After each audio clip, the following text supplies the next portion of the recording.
A legacy is built on reflection, passion, life, and living. It's about needing the wisdom that came before us and imparting ours to the next generation. To leave a legacy is to have lived a vital life while helping others experience it to the fullest.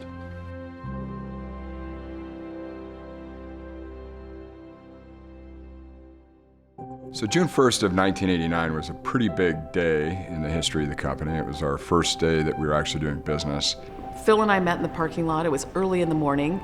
I can close my eyes and remember this. We met up, we're in our suits and we've got our briefcases, and we go up the first set of stairs and we go in the double doors, and there's a bunch of staff there, and there's a round nurses station, and there's staff around the nurses station, and we walk in super excited, and they turn and look at us and they're like, "You've got to be kidding me."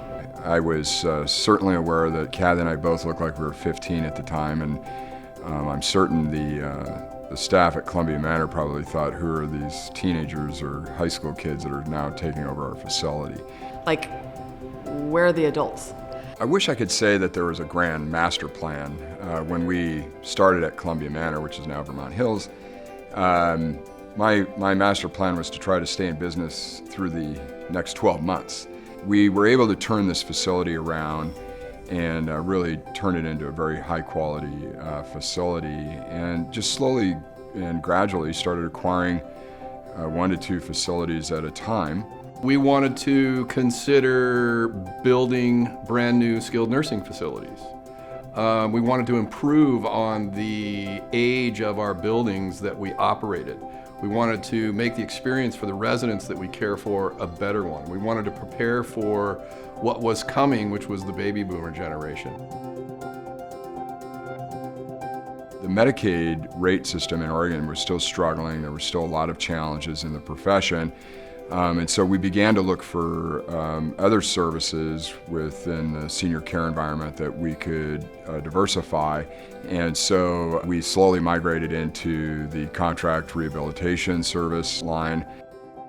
I was part of something that was already in its creation stages. It was being created, by Dave Lewis and Steve Hood and Charles Bloom and Tracy Fritz and that whole group that came in here from the beginning. My whole job was just not to mess it up. We knew that the reimbursement environment was going to change dramatically, and that the current providers were not going to be able to remain successful. And so we saw that as an opportunity to dive in and try to make success out of an environment that was going to be hard for others. All we did was really look at it from the provider lens and try to get more in tune with doing the things that made sense for and created value for the provider. Because we were not a low-cost model provider. We came in typically the highest priced rehab provider in any presentation we made. And so we sold on value over cost. And then in the pharmacy world, there was a vacuum where there was just a lot of national, large companies who were doing a very poor job on a service side, and we knew that we had a group of people that could do a much better job. And so we decided to get into the pharmacy space. Looking back to when we started to today, I have tremendous positive feelings about what we've done. We have gone from serving 0 facilities to over 400. And that's a lot of people saying, "You're different and I want to do business with you." Ultimately, the ability to get all of those businesses to work together for common outcomes, common goals, and to have a group of leaders who work together to try to achieve those goals was a really powerful thing.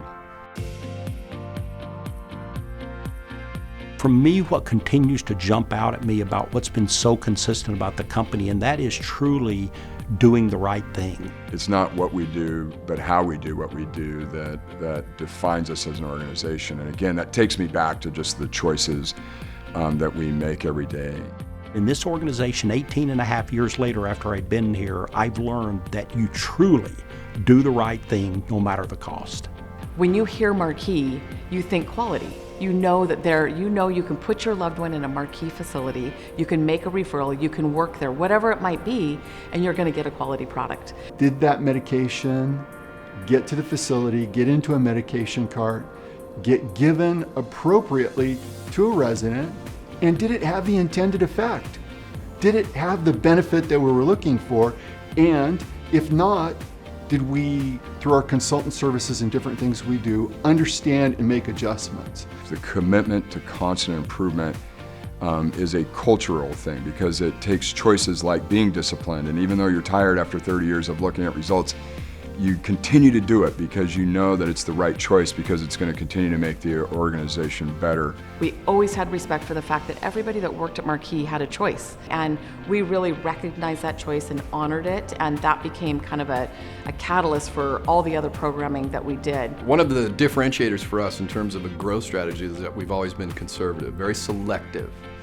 One of the reasons for that is we understand how operationally challenging it is to maintain culture, maintain quality outcomes as you grow a book of facilities. We've always been committed to the right growth and not just growing for the sake of growth. We were doing it in a way that we could create value for the people we serve, our residents, our patients, our clients. And it's probably what we didn't do that I'm as proud of as what we did do. We decided the number one thing on our strategic plan was leadership development. We really focused on leaders that not only were strong in their skills, but that had some of those characteristics where they were positive, they were aspirational, they were engaged and loved what they did. That decision 20 years ago to make sure that leadership was front and center in everything that we did was a game changer. When you've gone through all of the transitions and all of the changes in every part of our business, and you have failed together, but then you've navigated out of whatever the challenge was, and now all of a sudden you see the results improve, and hopefully you get to the kind of the top in terms of the benchmark for your profession, it starts to give the leadership team and the staff a confidence that, hey, even though we may be going through a bad time right now, we're going to get through it and we'll be better on the other side. This is a very unique company in that it truly is driven by its culture. We embraced a term called intentional culture. When we make this choice or when we make this decision, what is it saying about me as a person, me as a leader, or us as an organization? And I think that was probably the turning point to begin to really define a culture.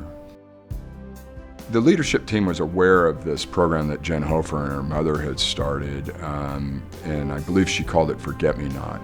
And we decided to embrace it. Ultimately, it got rebranded as New Chapters, and that single program has been one of the best ways, I think, for me and for hundreds of people in our organization to really get re-energized and to remind ourselves why we do what we do. There's nothing more, I think, satisfying than to help somebody's wish come true. It's an amazing experience. The payback is tenfold in terms of the culture you create, the belief that you create, how you take care of your customer, how you see your customer. It's about helping our residents live those dreams that they thought never would happen again. And boy, if you want to make a therapist excited, you give them the opportunity to do that for a resident.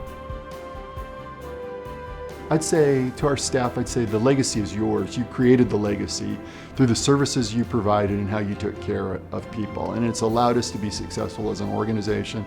And I want all of you to be tremendously proud about that. You know, being away for a couple of years, it's really bittersweet to sit here and talk about Marquis because at the end of the day, they are the creme de la creme of senior health care, and to know that I was a part of that brings a lot of pride for me. I think that our organization has maintained its roots, its values throughout all of the years, no matter who the different team leaders are, and I think that's a really impressive thing. And I would tell you that for me personally, I value all of the people that were involved in our story and the growth of our company. No matter whether they're still here today or not, they had some part in helping us become who we are today. For 3 decades, supported by its roots and nourished by its culture, Marquis added one strengthening ring after another. Weathering storms along the way, it grew stronger with each passing year. And you know, the rest is history.